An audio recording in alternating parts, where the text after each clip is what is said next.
Rev Margaret. So today we're going to close our series for the month of May. Well, we have been really doing some deep work on the theme of surviving to striving, those striving strategies, into finally today, I couldn't wait for today, into thriving.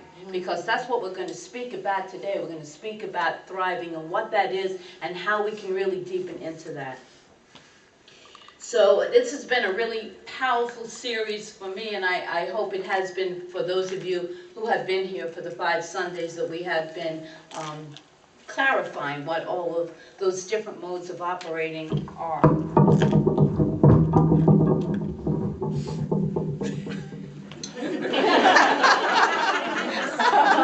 Me and the microphone have a little thing. So the description we have been using for thriving for the month, let me go through what we kind of think it is. It is this vehicle through which God is fully expressing through us. So we are the vehicles, and the good of God is expressing through us. And when we allow the good of God to express through us, that is when impossible things become possible. And we align ourselves with the goodness of God, as the beautiful song that Retta just sang. We align ourselves with the good of God, because God is good, always. What we in our human experiences don't always feel that way, but the presence of that divinity within us is always present to support us and is always good. And so today we are going to talk about thriving into our future. And we're going to look at the idea of the scripture. As God, not in God, but as God, all things are possible. As God. We are expressions of this great creative nature. Therefore, the very essence of God itself is the truth of our being. It is our soul. It is our God spark. It is that flow of life that moves through us. And when we thrive, when we attune ourselves to that presence, when we get in alignment in that state of well-being, that state of peace, that state of limitless possibilities, where we really and truly feel good, that is when we are thriving. That is the definition of thriving. And we know when we're in that state of thriving, when we can feel it on a physical level, in every molecule, in every atom, in every space, in every aspect of our energy. We feel the goodness. We feel good. And when we feel good, that means we are thriving. And last week we had a statement by Henry Ford. And he said, I am looking for a lot of men who have an infinite capacity to not know what can't be done. So we've laid the foundation all month for thriving. We've laid that foundation. We've been through the survival mode. We've been through those, oh, my favorite one, the striving strategies. That was a tongue-twisting Sunday. But we've been through all those different aspects. So now we're going to move into what is it to really thrive.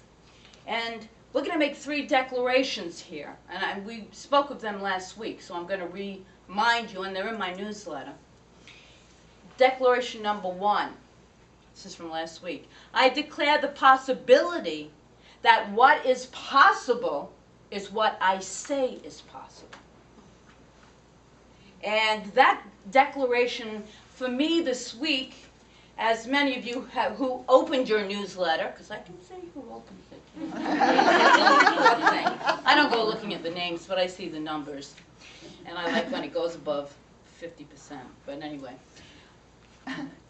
What I declare is possible is what I say is possible, with such a strong mode of operation that I was in this week as I was holding consciousness, praying in the waiting room because I couldn't get in the operating room, as they were delivering my twin grandsons, who were born on Tuesday at 29 weeks pregnant, my daughter-in-law was.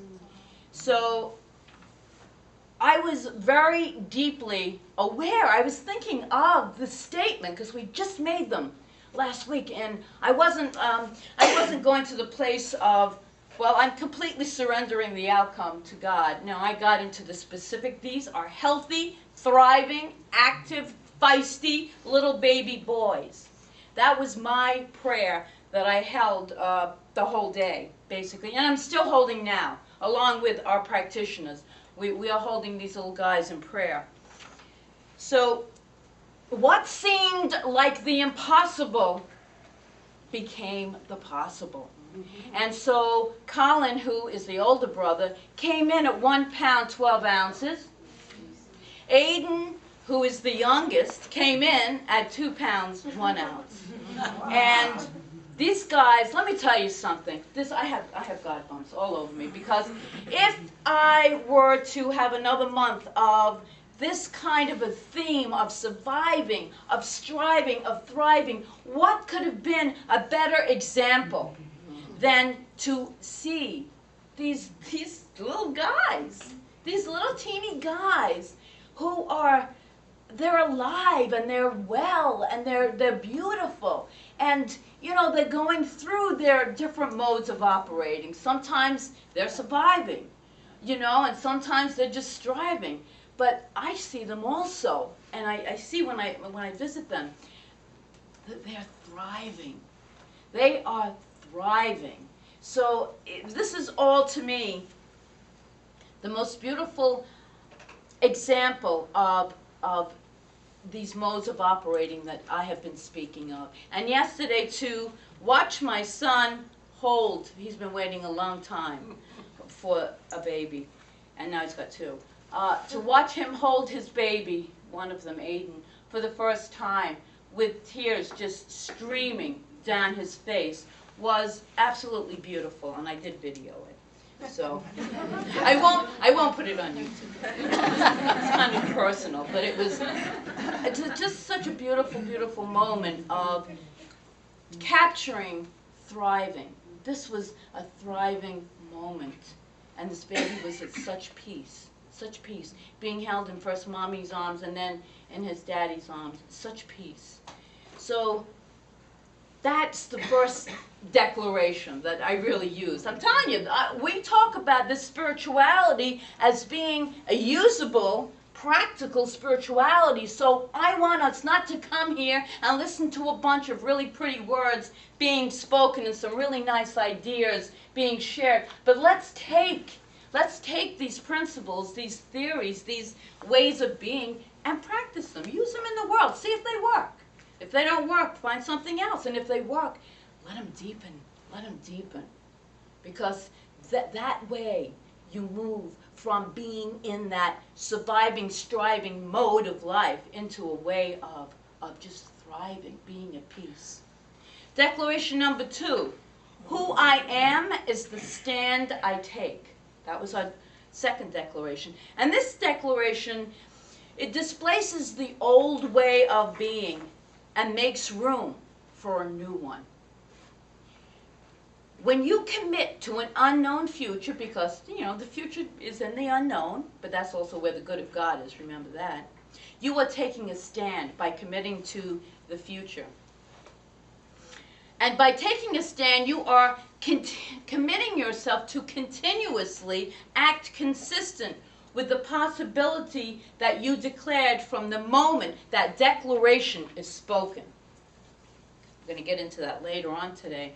From the moment that that declaration is spoken, regardless of circumstances, the possibility that I declared last Tuesday, as I was in the hospital, was so strong and so powerful that there was nothing, it was unshakable, that I can see beyond all circumstances and know the truth. And that's my job, to know the truth of what is taking place.